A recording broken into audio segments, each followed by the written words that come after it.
bienvenue d'entre parenthèses. Ce nouvel épisode du coup consacré à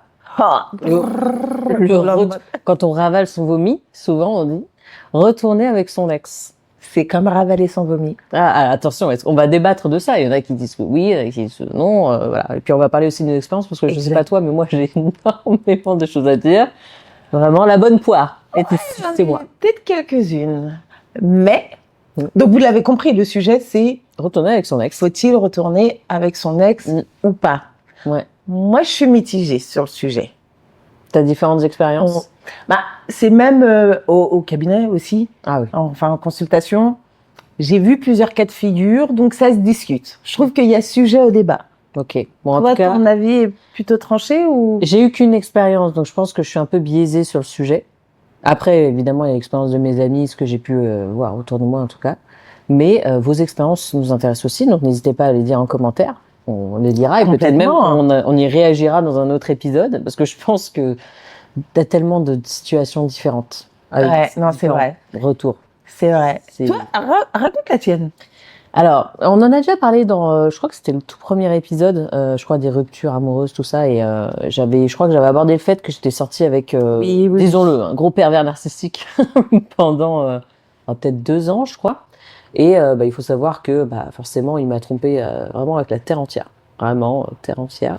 Avec toi, par exemple. Voilà. Peut-être que toi, derrière ta caméra, tu sais de qui je parle. Je vais pas balancer son blaze, mais de toute façon, il va se reconnaître.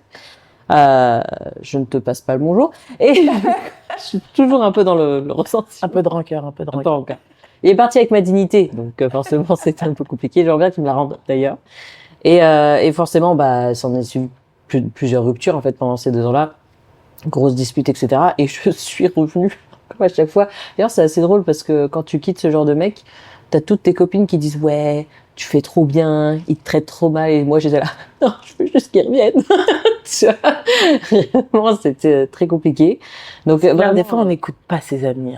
Non, mais surtout quand t'es aveuglément amoureuse, puis c'était une relation tellement passionnelle, tellement il y avait que lui, quoi. Tu vois, c'était, il me faisait vivre des trucs de ouf. Donc même s'il me trompait avec la terre entière, je revenais bien, quoi. Je revenais. T'as dit quoi, j'étais bien. Enfin, pas si bien que ça au final. Je pensais être bien. Ouais, voilà. Mais en fait, il y a toujours et je pense que c'est le gros problème, c'est et s'il changeait? Et si c'était différent, tu vois? Et franchement, j'ai dû me remettre avec lui, je sais pas, 5-6 fois facile, quoi. Et au final, quelle a été d'ailleurs cette fois où t'as dit, non, en fait, il y aura pas de 7e fois ou de 8e fois? Je crois que c'est quand il a vraiment épuisé les dernières gouttes de ma dignité, tu vois. Vraiment. Tu sais, c'est le moment où j'étais même plus, parce qu'à chaque rupture, j'étais en colère, je pleurais, tu vois. J'étais mal, je voulais qu'il revienne. Je sais pas, ce jour-là, il s'est passé un truc. Je pourrais redécrire la situation si vous voulez.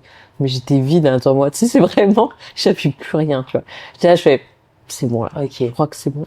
Je crois qu'il a atteint, tu sais, je pense qu'il essayait à chaque fois d'être dans l'escalade du truc et je pense qu'il a atteint le point où c'était fini, quoi. Mais c'est marrant parce que dans le premier épisode, moi, j'avais dit aussi que j'avais pas eu de rupture douloureuse parce qu'à chaque fois, on était plus ou moins sur le même piédestal. En tout cas, voilà, c'était comme un commun accord.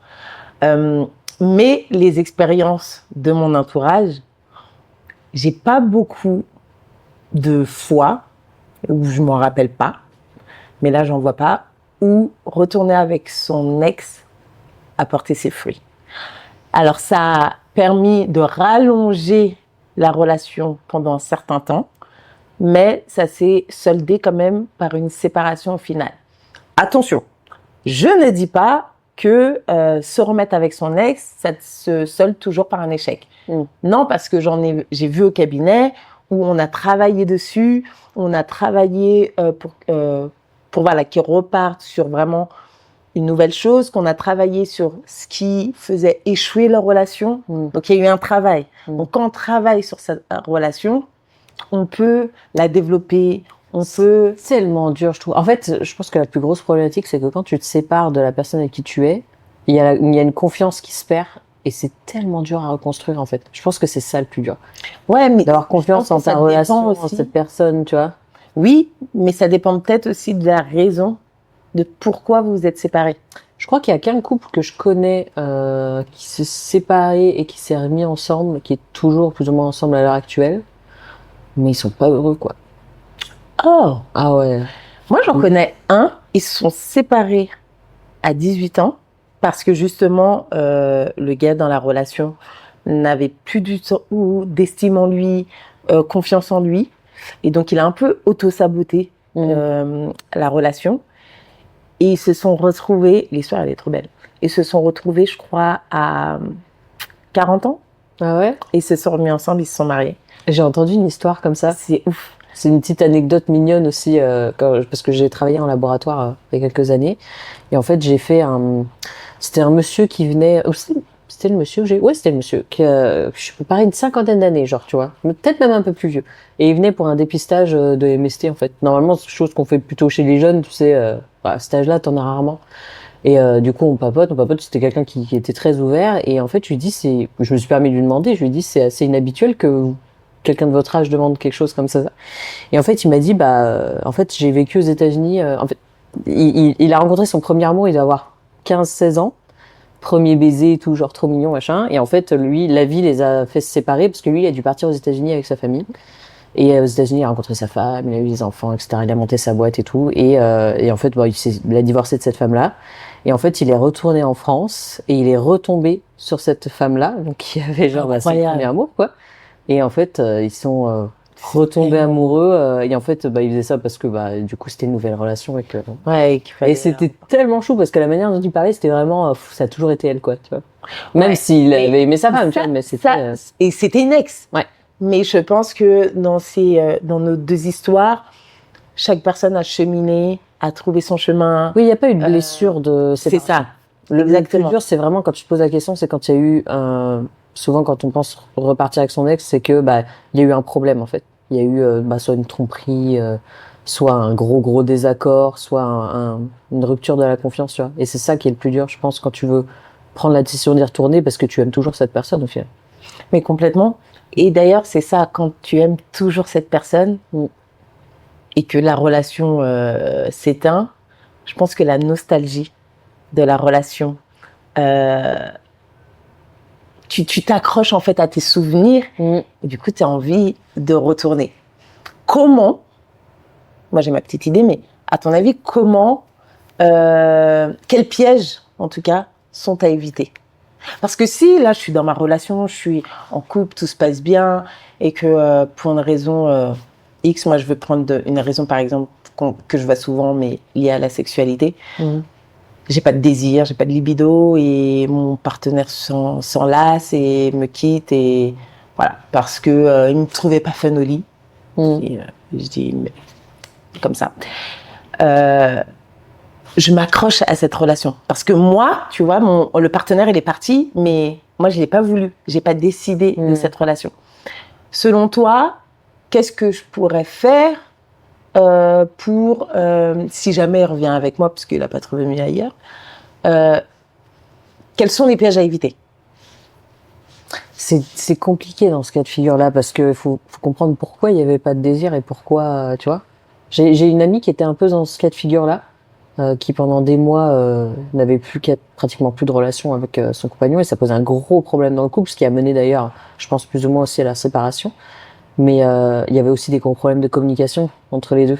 Donc en fait, il faut pas revenir dans la relation en se disant ok, c'est moi qui dois changer pour que cette fois-ci ça marche, tu vois. Parce qu'il y a jamais un seul coupable et tu vois, un gentil, un méchant, c'est jamais comme ça que ça fonctionne. Donc une bonne communication, puis un travail qui se fait à deux. Et ça, franchement, c'est le plus dur, je pense. Parce que c'est de la remise en question des deux côtés. Il faut que les deux aient envie que ça fonctionne. Et en plus, souvent, tu te dis, je retourne avec mon ex, donc ça va de nouveau être super. Alors que souvent, en fait, les gens, ils ont une espèce de désillusion. Ils se disent, oh, je suis trop contente, je le retrouve. Et en fait, finalement, c'est naze, tu vois. Parce qu'il y a toujours les mêmes problèmes, en fait. Et c'est aussi souvent, de ce que je remarque, c'est le fait de projeter. On visualise un peu. Mais tu fantasmes un truc qui n'existe pas. Exactement.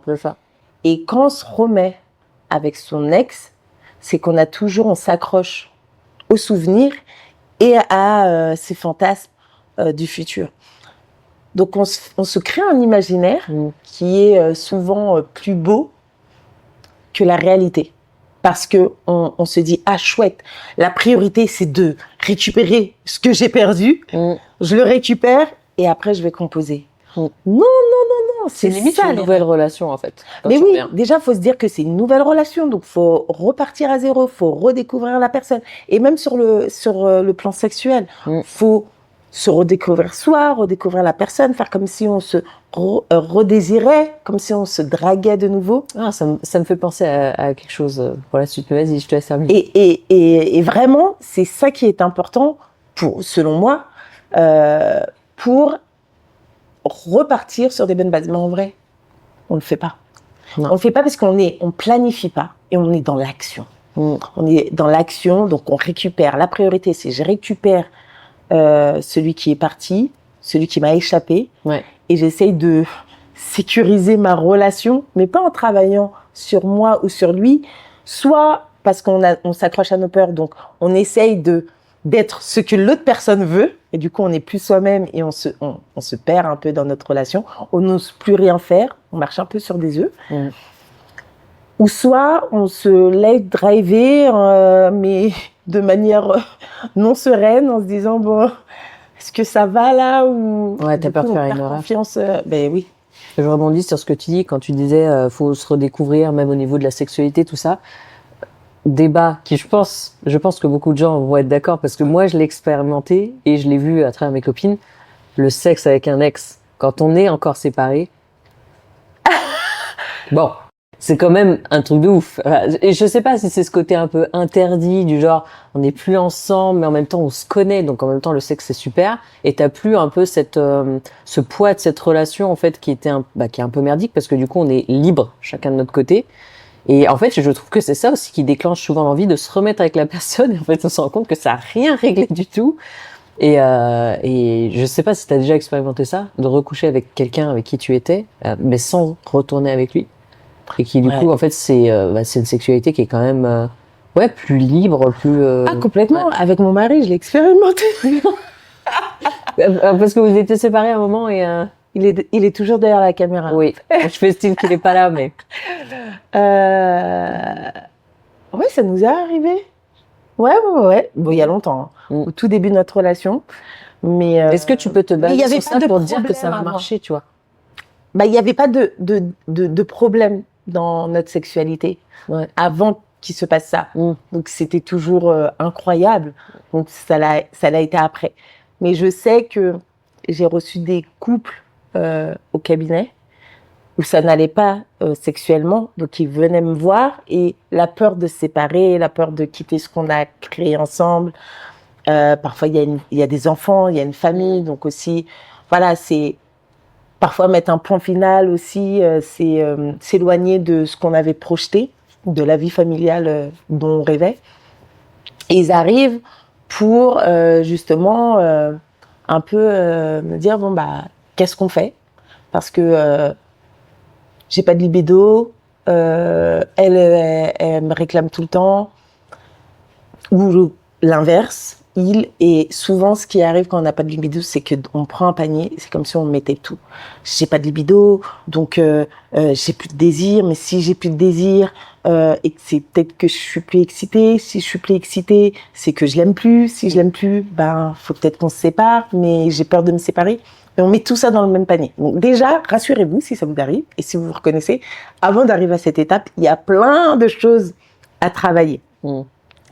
Mais parfois, donc les couples arrivent au cabinet, et puis moi j'ai déjà accompagné des couples à se séparer aussi.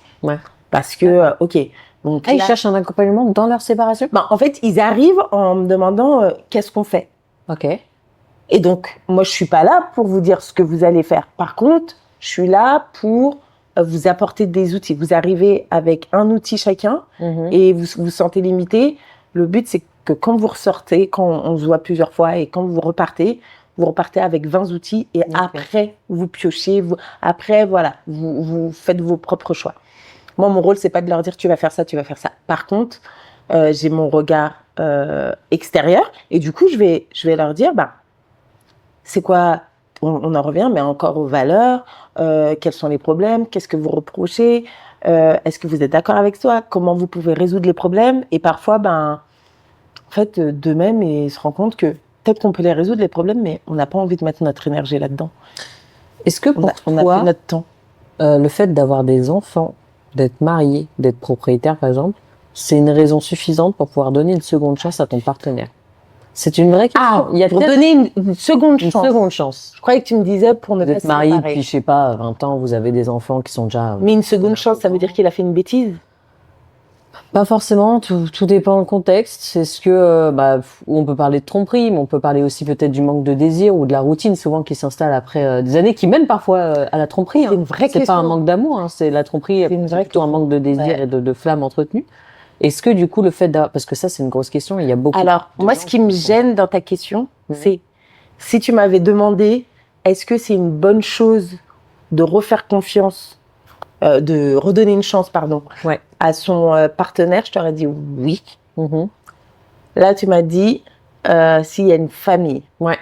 c'est pas les enfants qui doivent vous faire rester avec votre partenaire. Ouais, mais c'est une vraie question parce que beaucoup de gens en fait utilisent ça comme Bien argument sûr, en disant mais quand même Il y a j'ai des construit ça avec lui. Voilà. Voilà. Mais au même titre que moi, ils arrivent, j'ai pas de désir, donc je regarde les piliers. On a 4 piliers principaux le social, le professionnel, le familial, la sexualité, et on évalue ces piliers-là.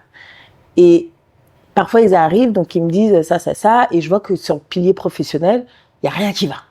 Ils sont pas épanouis, il y a du harcèlement au travail, ils sont à la limite du burn-out. Donc forcément, si ce pilier-là, il s'effondre, ça va impacter les autres piliers. Donc on travaille dessus. Et c'est eux qui gardent leurs décisions, mais ils voient bien que le problème vient de là. Donc si tu gères pas, si tu trouves pas une solution à gérer ce problème, autour, ça aura du mal à s'améliorer. Tu vois ce que je veux dire? Et à chaque fois, quand on me dit oui, mais il y a les enfants. Ouais, mais c'est pas ça le problème. Et en plus, c'est pas les enfants le problème. Et si les enfants, ils voient des parents qui se déchirent tout le temps, c'est pas sain et ça ne sert à rien. Vaut mieux avoir une bonne séparation de parents séparés qui voient leur papa ou leur maman ou leur deuxième maman ou leur deuxième papa ou leur maman et que ils soient bien, qu'il y ait une stabilité, qu'ils retrouvent une stabilité comme ça, plutôt que de se dire on reste ensemble pour les enfants. Non, ça c'est une excuse. Ça c'est les peurs en fait qui parlent. Tu vois, ça fait un peu écho à mon histoire justement avec cette personne qui disait avait été très infidèle. Je me raccrochais à ce qu'il avait été au début. Bon, lui c'était un peu un contexte particulier parce que je dis c'était un pervers narcissique en fait. Donc il y avait beaucoup ce côté très séduction, je te coupe de tes amis, Manipulation etc. aussi. Manipulation beaucoup. Et en fait, j'avais quitté mon précédent partenaire pour cette personne. C'est-à-dire que je l'avais plus ou moins rencontré dans les mêmes semaines. Et en fait, la personne précédente avec qui j'étais, je devais me marier avec cette personne-là. Waouh! Ouais, mais j'étais restée 6 ans avec cette personne et tout. C'était vraiment un peu mon premier grand amour parce que je l'ai rencontré très jeune. Et du coup, on a annulé le mariage, tout ça. Et en fait, je me suis mis en couple assez rapidement avec l'autre personne. C'est incroyable. Tu l'as annulé combien de temps? Oh, on l'a annulé peut-être 3-4 mois avant la date. What? Ah ouais, j'avais la robe. Mais c'était déjà planifié. Ah oui, on préparé. était sur le point d'envoyer les faire-part. Donc on s'est séparés au moment où je pense que la question du faire-part d'ailleurs a un peu déclenché le truc de séparation, bref. Et du coup, donc tout le monde nous voyait comme un couple un peu parfait. Ma famille le connaissait très bien. Voilà, je veux dire, j'ai pas grand-chose à dire sur cette relation. C'était une très bonne relation, assez saine, hein, évidemment. Bon, évidemment, il y a des choses qui allaient pas, c'est pour ça qu'on s'est séparés. Mais du coup, quand je suis sortie avec cette autre personne, bon, déjà il y avait le fait que il me trompait, donc je cachais en fait cette face de sa personnalité à ma famille, parce qu'en fait, c'est pas que j'avais honte, mais je me disais putain, j'ai quitté une relation qui était saine, stable, où tout le monde l'adorait, avec un gars qui finalement me traite mal. Mais cela dit, je crache pas sur la relation, on en parlera peut-être dans un autre épisode, parce que ça m'a apporté beaucoup de choses aussi à ce moment-là que j'avais besoin de comprendre. Pour moi, elle était nécessaire, même si j'ai un peu souffert dans le process. Il y a un bateau qui passe. Et en fait, du coup, à chaque fois qu'il me trompait et que je le quittais, c'était aussi une partie de moi qui me disait je peux pas lâcher, en fait, faut que ça marche, parce qu'en fait, je me suis tellement mis de personne à dos en prenant cette décision, parce que ma famille était pas forcément heureuse de cette décision, parce qu'ils aimaient beaucoup mon ancien partenaire, que du coup, je me raccrochais au fait que oui, au début, il était gentil, et puis en plus, j'avais annulé mon mariage et puis je me suis mis avec lui, donc il faut que ça marche, tu vois. Et en fait, ça me poussait toujours à retourner dans ce qui est de très mauvaises raisons. Je vous le dis tout de suite, là, Ouais. si vous êtes dans ma situation, le fait ça. La pression familial de qu'on ouf. peut se mettre. Je sais que un des arguments qui revient tout le temps, mais en tout cas très souvent, c'est mais ça fait super longtemps qu'on est ensemble, Ouais, je c'est connais dommage de toute tout ma gâcher, famille, ouais. ouais. C'est et là tu te dis waouh, mais c'est pas ça, c'est pas pour ça que vous devez rester ensemble. Mais ça fait peur. En fait, ça fait peur de tout quitter. Et toi, tu l'as fait. T'as eu le cran de laisser ton mariage pour découvrir une nouvelle relation. Mais c'est super dur de sortir. T'es sortie de ta zone de confort, là, clairement. Ouais, en fait, je pense que j'ai eu un peu une crise d'ado à retardement. Faudrait s'étaler sur toute ma vie, mais j'avais besoin, en fait, de ce genre de relation à un moment là, tu vois. Je pense que Mais ce que tu dis, en fait, c'est... j'aurais je pense été très que- malheureuse hein, si j'avais épousé cette personne-là à cette époque-là. Hein. Parce que notre relation avait beau être bien, Parfaite, voilà, ouais. parfaite. Enfin, Non, mais en vrai, même, on s'engueulait jamais, enfin, tout allait bien, mais finalement, c'était pas ça qu'il me fallait, en fait. Et j'avais besoin d'autre chose, de plus passionnel et tout. Bon, évidemment, ça a été un peu destructeur dans le passage, mais je reste persuadée à l'heure d'aujourd'hui, je suis désolée si tu regardes cette vidéo, mais voilà, mais je pense qu'il le sait très bien aussi à l'heure actuelle, je pense qu'il pense la même chose, qu'on aurait été très malheureux si on s'était vraiment mariés, parce que finalement, on n'avait plus les mêmes désirs, les mêmes visions et tout. Donc, on a même essayé de se remettre ensemble, genre une semaine après qu'on ait pris la décision de se séparer. Et en fait, là, c'est moi qui ai mis le stop. En fait, je lui ai dit non, finalement, ça va pas être possible. En fait. Et pourquoi? Euh, Pourquoi t'as réussi à mettre un stop? Ce qui est super dur, je trouve. je parle bien de la personne avec qui j'ai failli Oui, me marier. oui. Je l'ai mis un stop parce que mine de rien, en une semaine, le fait d'avoir, en fait, tu sais, tu te fais tellement une idée de dire, putain, ma famille va trop mal le prendre si je le quitte et tout. Et une fois que tu passes le pas, c'est-à-dire que tout le monde le savait, hein, qu'on s'était séparés et tout, qu'on annulait le mariage et tout, que en fait, une semaine après, quand je l'ai revu et qu'il m'a parlé de nous donner une deuxième chance, je me suis dit, bah non, en fait, parce que je l'ai fait le plus dur. C'est comme si t'avais arraché un pansement et qu'en fait, au final, il se passe rien. Parce qu'on a tous peur de la réaction de notre famille et tout. Et en fait, au final, ma famille, bah, ils ont fait avec, tu vois. Et en fait, je me suis rendu compte que, bah non, en fait, mon monde, il s'est pas écroulé. Tu vois ce que je veux dire? Tu sais, quand t'as très peur de faire un truc, tu le fais, puis finalement, oh bah non, bah finalement, ça va, tu vois. Bon, je dis pas que c'était facile non plus. Mais du coup, je me suis dit, non, je vais pas y retourner pour le refaire dans 6 mois, en fait. Parce que du coup, je savais au fond de moi que ça allait pas changer. Et c'est bien parce que tu as eu ce recul. Moi, je sais que dans mon histoire, j'étais avec une personne, on vivait ensemble pendant une longue période. Mais au bout d'un moment, j'avais l'impression qu'on était plus dans une relation amicale. C'est un peu ça aussi. Ouais, tu vois. Avec ma relation. Amicale, très respectueux. On s'entendait super bien. On passait du beau temps. Mais c'était un ami. Ça veut dire que sexuellement, j'avais pas forcément envie d'aller. Je crois que j'étais exactement dans la même situation. D'aller plus loin. Je pense que même si je le revois aujourd'hui, tu vois, j'aurais aucune animosité envers ce garçon, tu vois. Parce que on avait qu'une non, mais pareil. Parce que lui, il m'en a voulu pendant longtemps, ce qui est normal. Pareil. Mais et donc, on s'est séparés. Faut dire que j'avais quelqu'un d'autre en tête, qui est mon mari actuellement. Ah, super. Et on s'est séparés. Mais pendant la période, les mois qui ont suivi, dans les 4 mois, 6 mois qui ont suivi, j'avais mon mari en tête, mais on s'est pas mis ensemble. Et pendant cette petite période, j'étais tellement restée dans une longue relation, je ne me connaissais pas non plus, comme j'ai travaillé sur moi aujourd'hui et que je me connais un peu mieux. Et je m'étais dit, mais waouh, qu'est-ce que j'ai quitté? L'autre là, mon mari. Il me fait galérer. Il me fait galérer. Qu'est-ce que j'ai fait?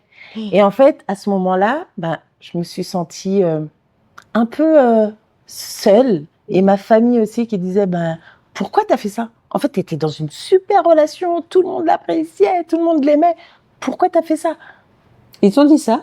Parce que moi, ma mère, elle a une réaction très étrange pour moi. Tout le monde a dit ça. Ouais. Ouais, à part mes sœurs, par exemple, qui comprenaient et qui me disaient que je suis jeune, même si elles l'appréciaient, mais que je suis jeune et que voilà, on n'a qu'une vie. Et des amis aussi, mais la plupart, en tout cas dans ma famille, ne comprenaient pas mon choix. Mais moi, je savais que je me disais, waouh, mais t'es dans la vingtaine et t'en es à ce type de, ouais, t'es dans ce type de relation. Ce qui fait que j'ai voulu retourner. Ouais, mais du coup, ce pression de ta famille, finalement. Ah, mais Ça et, joue un grand et rôle, aussi la pression de la famille, mais la pression de me dire, bon, est-ce que j'ai fait le bon choix? Parce que c'est vrai que c'est quelqu'un de bien. Au final, l'autre, il me fait galérer. L'autre, on parle bien de ton mari, toujours. On parle toujours de mon mari. Et tu te dis, mince, je vais plus rien avoir. Non, en vrai, on s'en Mais fiche. t'étais amoureuse de quelqu'un d'autre, au final. Bah, Même si tu te rendais pas Bah compte. oui, j'étais amoureuse de mon mari, mais j'avais peur que ce soit pas forcément réciproque, ou en tout cas qu'il n'ait pas les mêmes attentes que En moi. fait, à ce t'avais moment-là. peur de risquer de perdre quelque chose que tu connaissais au détriment de quelque chose en prenant un risque. Exactement. De sortir de ma zone de confort, de sortir de mon confort de vie, parce que ma vie était très confortable aussi à ce moment-là. Et puis ça voulait dire, on habitait ensemble, donc ça voulait dire retourner chez mes parents. Finalement, On avait je me acheté suis un mis appart ensemble. Ah ouais, C'est encore pire. non, toi, t'étais allé loin. Franchement, t'as géré. Mais ça fait peur. Et quand j'ai voulu retourner, donc avec mon ex, c'est lui qui m'a fait comprendre que non. Je crois que je l'avais fait souffrir, mais je voulais pas ça. Hein, mais je pense qu'elle avait quand même bien souffert de notre relation. Et au final, il s'est mis en couple, mais vraiment dans les 6 mois qu'on suivi notre rupture, avec une nana qui est aujourd'hui sa femme, donc trop bien. C'est drôle. Avec qui, ouais. Il y a des similitudes avec mon histoire, tu vois. C'est vrai? Ouais, je vous raconterai juste après. Mais comme quoi, et finalement, je me suis mis avec mon mari. Donc, les choses se sont bien finies. Mais j'ai quand même eu, tu vois, cette peur à un moment que tout ne se goupille pas. Et en fait, je me dis avec du recul, mais et quand bien même ça se serait pas goupillé. Donc, si mon mari ne, parce que moi je voulais de lui, mais s'il voulait pas de moi, si vraiment il voulait pas de moi, c'est pas grave, parce que c'est très bien d'être tout seul, vous savez. Ça sera déjà un sujet d'une, aussi, mais d'une, on apprend sur soi, et de deux, quand bien même j'ai voulu, à partir du moment où j'ai voulu quitter cette relation, c'est aussi parce qu'il y avait des choses qui n'allaient pas, et je pense que de toute façon, j'avais pas envie de travailler dessus. Oui, voilà, il y a aussi ça. Il y a aussi ça. Il y a des gens pour qui tu as envie de te battre et d'autres finalement. Exactement. Et je me serais mis. Alors, par contre, ce que je dis tout le temps, c'est que je serais restée avec lui. Si mon mari, encore une fois, n'avait pas voulu de moi, et que lui, il avait bien voulu qu'on se remette ensemble. Tout se serait bien passé. Je pense même on aurait pu avoir des enfants ensemble.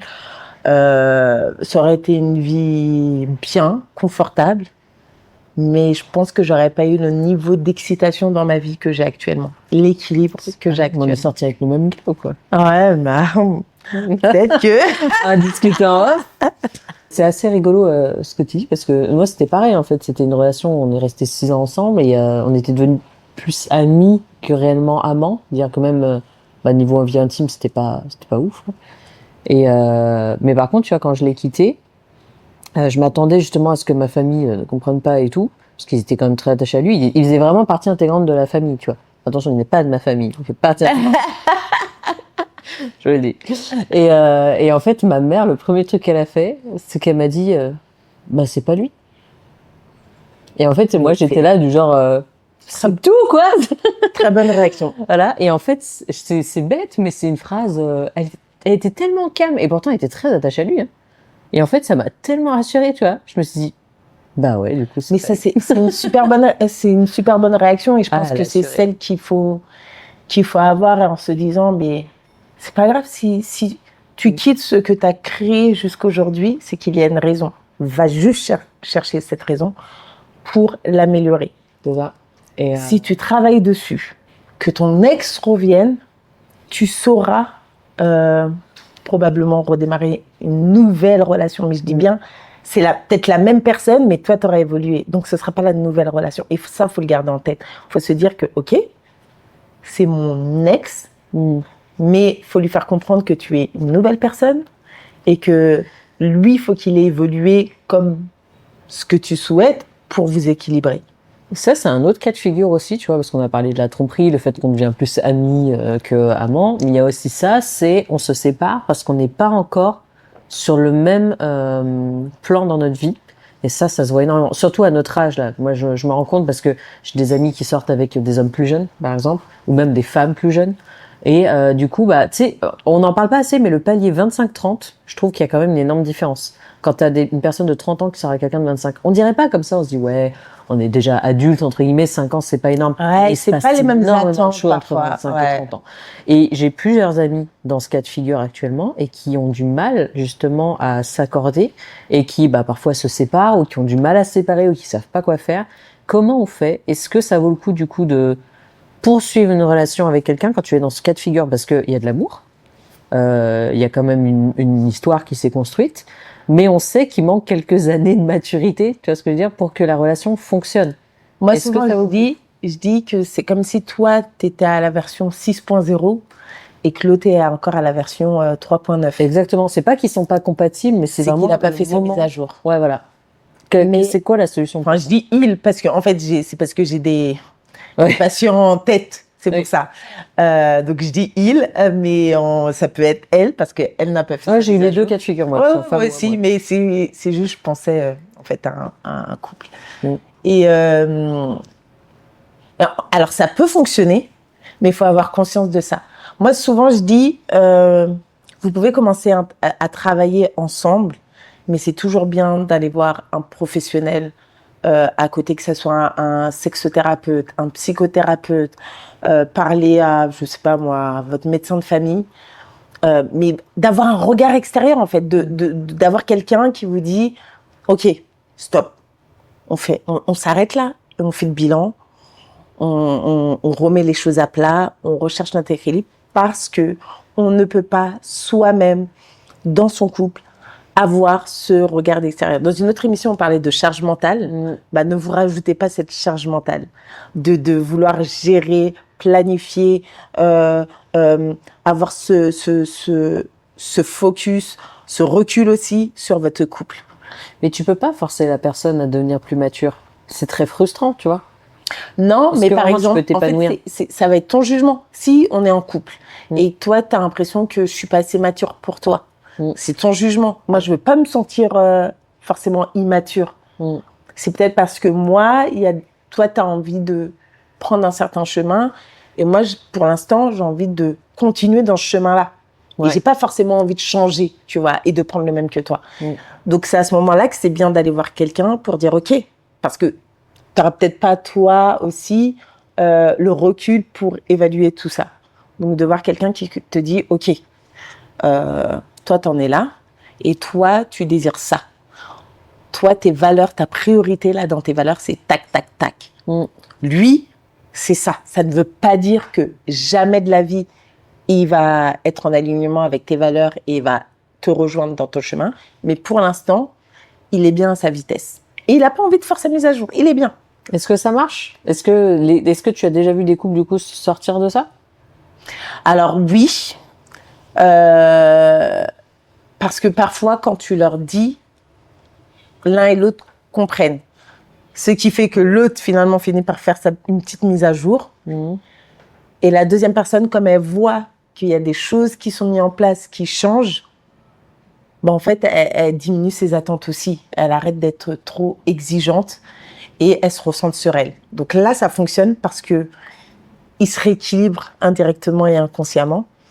Par contre, il y a des fois où l'autre, clairement, ils sont arrivés à un point de non-retour aussi dans leur couple et qu'il y en a un qui n'a pas forcément envie d'écouter ou que je vois pas les deux aussi au cabinet. Donc, je travaille avec une personne et je travaille sur l'autre personne à travers cette personne. Donc, il y en a encore une qui accepte et qui level up, mais l'autre, elle n'a pas ce recul-là.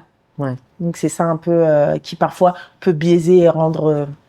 J'aimerais du coup orienter encore la discussion sur un autre point, parce que là on est resté sur le couple en lui-même avec les différentes raisons. Il y en a des milliers encore. Là on en a abordé, on va dire celles qu'on voit le plus et celles qu'on a vécues. Mais il y a aussi le côté des personnes extérieures. C'est-à-dire que souvent, par exemple, quand tu quittes un ex-compagnon, tu as souvent tes amis qui le connaissent ou ta famille qui le connaissent. Ça, c'est très dur. Voilà. Est-ce que du coup, ça peut être très dur. Que ça aille dans un sens ou l'autre, c'est-à-dire que la famille qui te dit, bah non, vous allez super bien ensemble, faut quand même leur donner une chance, tu vois, quand t'es dans le doute. Et au contraire, t'as des gens qui disent, non, il n'est pas du tout fait pour toi, n'y retourne pas, alors que toi, tu as envie d'y retourner.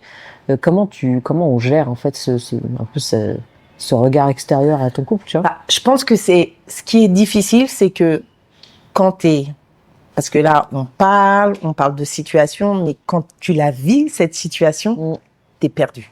Oui, mais voilà, parfois t'es pas non plus, je vais pas dire raisonnable, mais consciente de ce qui se passe, tu vois. Ouais, Moi, par exemple, non, quand il me trompait beaucoup et que il y a des copines, c'était pas con, même si j'arrivais à le cacher à ma famille, j'ai des amis qui le voyaient très bien et je voyais qu'elles essayaient, tu vois, de me pousser gentiment en me disant non, là, il faut que tu sortes de cette situation, mais c'était impossible pour moi en fait. Je ne voyais je pense que qu'à ce moment-là, ce qu'il faut faire, c'est écrire. Mais écrire ses pensées, c'est-à-dire que vous savez qu'à ce moment-là, vous êtes perdu. On est perdu. On est perdu, donc on va raconter notre histoire d'une telle façon à cette personne, et puis à nos parents, on va le raconter d'une autre façon, parce qu'on veut pas qu'il ait une mauvaise image de notre ex ou de la personne qui est susceptible de devenir l'ex, parce qu'on est encore attaché à cette personne. Et forcément, eux, ils vont nous répondre en fonction des informations qu'on leur donne. Mais c'est pas possible de réussir à donner la même information à tout le monde parce que on va faire un effet miroir. On va vouloir, on va dire ce qu'on veut recevoir comme information en retour. Donc, je pense que Est-ce qu'en tant qu'ami, toi, tu te permettrais en fait de dire à quelqu'un, à ton ami, non, il est pas bon pour toi, n'y retourne pas. Quel est le rôle des amis et de l'entourage dans ce moment-là? Est-ce je qu'on a pense le que droit et la légitimité de dire quelque chose? moi, je pense que oui. Moi, je prendrais toujours la communication. Après, ouvre ta bouche si tu es capable de communiquer sans jugement, sans juger. Parce que faut que tu te dises qu'à ce moment-là, ton ami est perdu. Ton ami a besoin de soutien ou a besoin parfois juste d'une oreille d'écoute. Elle n'a pas besoin d'un discours moralisateur. Non, elle n'a pas besoin de ça en fait. D'ailleurs, je veux dire quelque chose, mais vraiment d'utilité publique. Quand vous voyez qu'un de vos amis est dans une situation toxique, ce qui a été mon cas, ne dégradez pas la personne avec qui elle est, même si c'est le pire des pères narcissiques, le gars horrible, manipulateur, ou femme hein, d'ailleurs. Ne dégradez pas cette personne auprès de votre ami, parce que ça va la renfermer encore plus dans l'idée qu'elle doit rester avec. Tu vois ce que je veux dire? Ouais. Parce qu'en fait, elle va se sentir un peu rejetée par ses amis, et du coup, elle va se renfermer dans la relation qui pour elle, avec la seule personne qui l'aime vraiment, alors que c'est faux. Hein. Et ça, c'est quelque chose, par exemple, moi, que j'ai très mal vécu, quand les gens, en fait, le dénigraient, alors qu'ils me traitaient mal. Hein.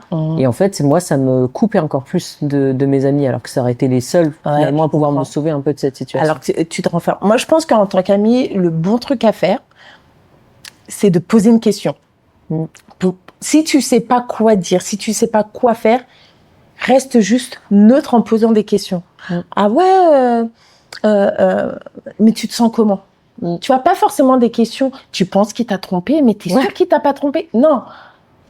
Qu'est-ce que tu ressens quand il fait ça Ouais, focalisez-vous sur la personne que vous connaissez, donc votre ami, et vous lui posez les questions. Comment tu te sens?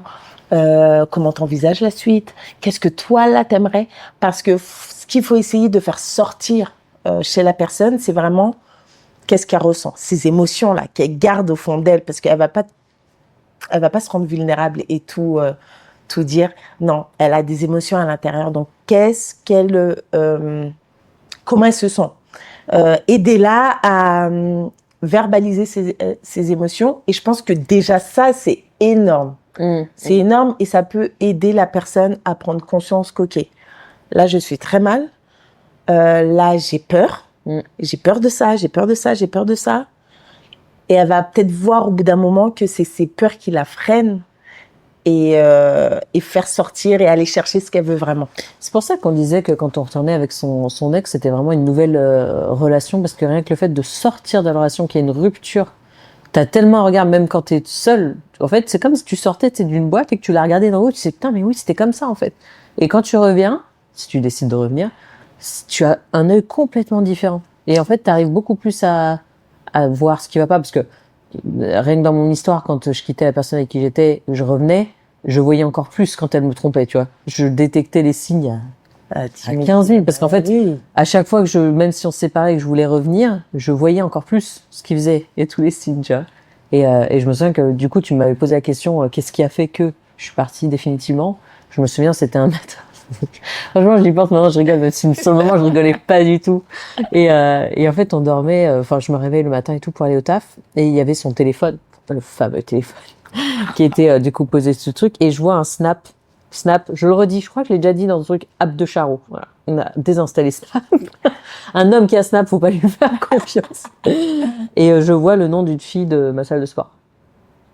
Et je me dis, c'est bizarre, et je le vois jamais parler à cette fille. Tu vois, moi je lui parle de temps en temps, mais lui non. Et je me souviens, en plus, c'est là en fait où je crois que vraiment la dernière goutte de ma dignité, de ma patience s'est évaporée. Tu sais, ça fait pfff, comme ça, tu vois. Et là, je le regarde, j'étais calme pour une fois. Je pense que ça l'a un peu déstabilisé. D'habitude, c'était pleure, crie, mon Dieu, je veux pas que tu partes. Quand t'es comme ça, c'est que voilà. t'as Et passé là, un cap. j'étais calme. Je pense que ça lui a fait peur. Et parce qu'en plus, il s'est dit, elle revient tout le temps, cette gourdasse, donc je pourrais faire ce que je veux. Et du coup, j'ai dit, qu'est-ce que c'est? Et du coup, il m'a dit, bah, c'est machin de la salle, tu connais? Je dis, oui. J'ai dit, tu ouvres le Snap? Il me dit, non. Et là, j'ai même pas insisté. Avant, j'aurais pu insister tout ce que tu veux. Là, je dis, tu veux pas ouvrir le Snap? Et il dit, non, je ne vais pas ouvrir le Snap. C'est ma vie privée, oui, bon. Ah. Et là, je dis, eh ben, écoute, si tu ne veux pas ouvrir le Snap, tu vas prendre cette valise, mettre tes affaires à l'intérieur, et tu vas partir. Vraiment, je lui ai dit ça comme ça. Snap. Non, je n'ai jamais vu le C'est pas Snap. ce qu'il y avait dans le Snap. Non, non, non. Oh, je suis J'ai dégoûtée. confronté la fille, mais elle a jamais voulu me dire non plus. Bon, de toute façon, fallait pas. Ouais, oui. Je sais pas ce que c'était, mais Vous voulez finalement, savoir je ce qu'il y préfère de avait pas dans le savoir, Snap. tu vois. Non, mais j'avais déjà vu tellement de choses, tu sais. À chaque fois que je quittais cette personne, c'est parce que je découvrais, et j'avais réussi à trouver son mot de passe. D'ailleurs, vraiment, sur ces réseaux sociaux, c'est un truc que je ne fais plus du tout. C'est vraiment quand la folie et la douleur te mènent à faire des trucs comme ça, tu vois. Et des fois, j'étais au boulot et je le voyais chat chez des meufs comme ça, en live. J'étais sur son Messenger, puis je le voyais répondre, puis elle répondait, et je restais des après-midi comme ça, à dire tout ce qu'il disait à ces nanas-là, tu vois. Et à chaque fois, je revenais, quoi. Donc, ouais, parfois, il faut pas donner de seconde. Ouais, mais parce que on s'accroche. Et à l'inverse, parfois ça peut valoir le coup. Oui, parce que là, quand je revenais, il me faisait comprendre que lui ne devait pas changer. C'était toujours de ma C'est faute. ça, ouais. Voilà. Mais c'est Quand, parce quand que. tu reviens avec ton ex-partenaire, il faut être conscient qu'il y a des efforts à faire des deux côtés. Hein. Mais bien sûr, faut communiquer ou recommuniquer, faut se reconnecter et faut se dire que on redémarre. Je pense que c'est vraiment ce qu'il faut retenir.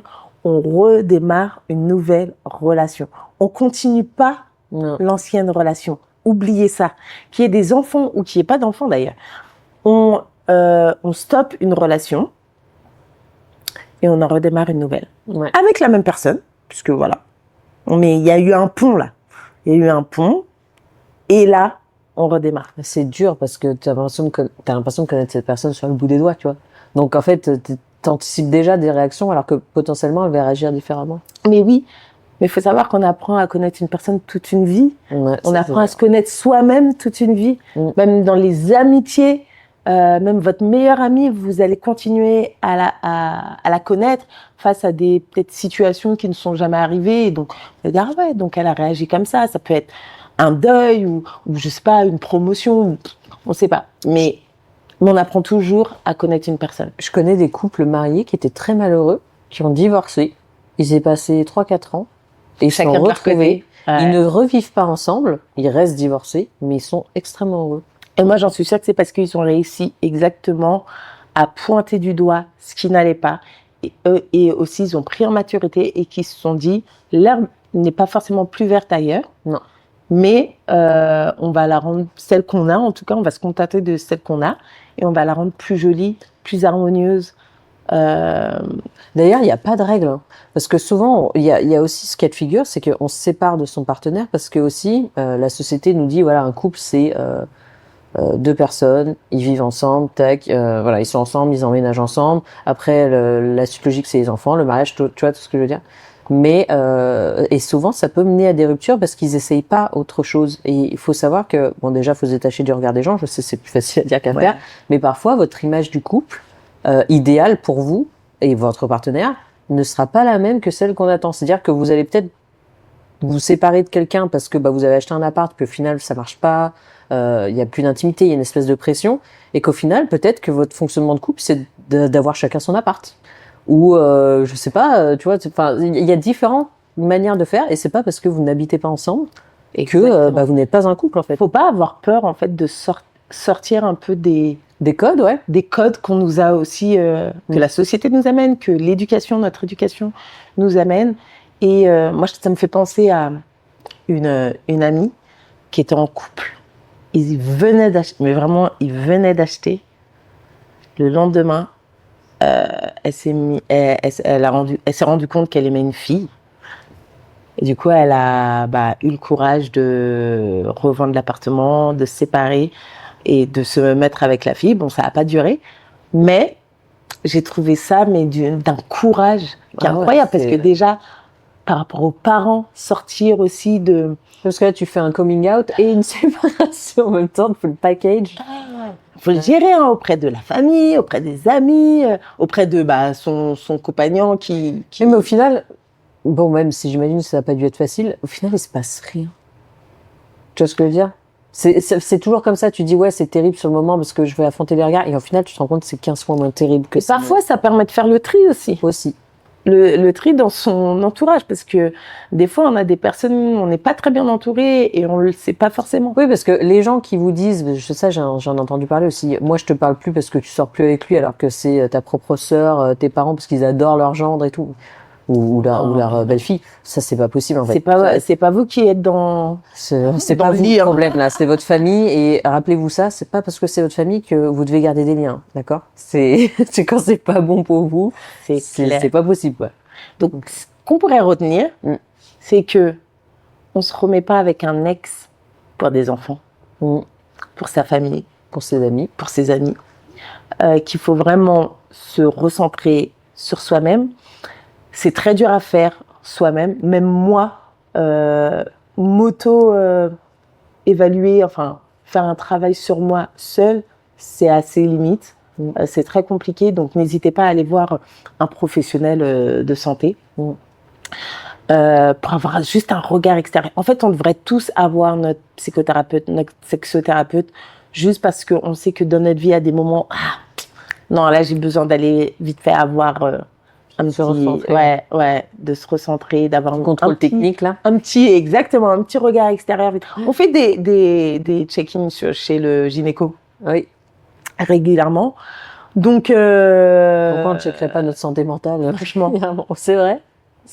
Peut-être parce que c'est pas remboursé par la Sécu. Alors que pour le coup c'est au quotidien. Ouais, bien sûr. Tu vois, nos relations, c'est au quotidien, notre santé mentale. C'est tout ce qu'on vit au quotidien qui va l'impacter. Donc, faut pas avoir peur d'oser aller voir un professionnel de santé. Et aussi, troisième chose, et il y en a peut-être d'autres, mais là, qui est très importante auquel je pense, c'est si vous décidez de redémarrer une histoire avec votre ex, gardez à l'esprit que ce sera la même personne, mais que ce sera une nouvelle relation. Et que ne vous attachez pas aux souvenirs. Et souvent ça c'est un problème qui revient. Bon, souvent quand il y a eu un drame au niveau de la rupture, il faut il se dit pardonner, ce n'est pas oublier. Mais si tu redonnes une chance, il faut trouver le pardon, parce que si tu ne pardonnes pas, que tu fais payer à la personne, ça sert à rien. C'est l'échec. Mais oui, on a pas. C'est pas facile. C'est pas facile. Donc le pardonner, c'est pas oublier.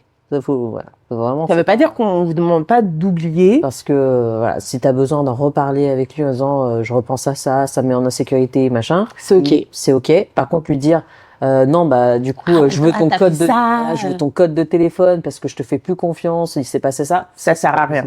Donc si vous vous en sentez pas capable, c'est ok. Parce qu'il y en a qui vont pouvoir le faire et d'autres non, et c'est parfaitement ok de dire non, j'arriverai pas à pardonner en fait, ou j'arriverai pas à passer dessus, ou alors être conscient de dire j'ai envie de te pardonner. Mais là, si je reviens, je vais te le reprocher. Donc peut-être que dans quelques mois, dans quelques années, ça ira mieux. Et ça, justement, c'est aussi le signal de j'y arriverai peut-être pas toute seule, je vais aller voir un professionnel, me faire aider et tout. Si vous vous sentez un peu perdu et vous savez pas quelle décision s'y prendre, c'est juste que là, vous avez un peu la tête dans le nuage là. C'est flou autour de vous. Vous n'arrivez pas à vous projeter. Vous avez un trop plein là dans la tête. Vous êtes en charge mentale. Autre émission. Vous êtes en charge mentale dans votre tête. Donc, n'hésitez pas vraiment à aller choper un regard extérieur. Et si vous ne vous sentez pas à l'aise avec les amis, de peur d'être jugé, avec la famille, de peur d'être jugé, un professionnel de santé sera là et ne sera pas là pour vous juger, mais ni pour vous dicter ce que vous devez faire d'ailleurs, mais juste pour vous montrer les possibilités qui s'offrent à vous. Parce qu'il y en a plein, mais on les a pas toutes. On les voit pas forcément. En tout cas, j'espère qu'on a pu donner quelques pistes de réflexion. Encore une fois, on n'est pas ici pour apporter des solutions, mais plutôt pour débattre, voilà, ouvrir et peut-être vous donner accès peut-être à des services auxquels vous ne pourrez pas avoir accès, parce que via ton métier aussi, il y a peut-être des gens qui sont intimidés d'aller voir un sexologue ou une psy, ou qui ont peut-être pas les moyens aussi de le faire, parce que je sais que parfois c'est payant, et que on espère qu'à travers ces petits échanges, ça puisse du coup peut-être débloquer certaines réflexions chez vous. Complètement. Mais en tout cas, donc on se retrouve dans un prochain épisode de Entre parenthèses. Merci à vous. Commentez, dites-nous ce que vous en avez pensé. Et surtout, n'hésitez pas à nous envoyer vos témoignages par mail, que ce soit sur ce sujet-là, ou même sur un autre sujet que vous voulez aborder, ou même si vous avez une problématique particulière, parce qu'on peut tout à fait adapter un podcast ou une émission sur votre problématique. Exactement. Vous envoyez tout à podcast.entreparenthèses au pluriel @gmail.com.